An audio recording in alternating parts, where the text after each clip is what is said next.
Hello everyone, this is Shazad and you are watching Shazad Tech YouTube channel. In this video, I am going to show you how to fix fast battery draining issue on iPhone after iOS 17 update. So guys, without wasting any time, let's start the video. Guys, you can see that I am using iPhone 14 Pro Max and I have updated with latest iOS 17 variant.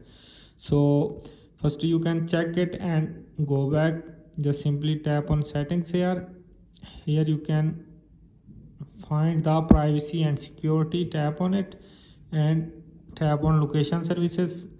Just simply turn it off because location services drain more battery on iPhone. Just simply tap on tracking and now you can see turn it on. Just simply turn it off and go back.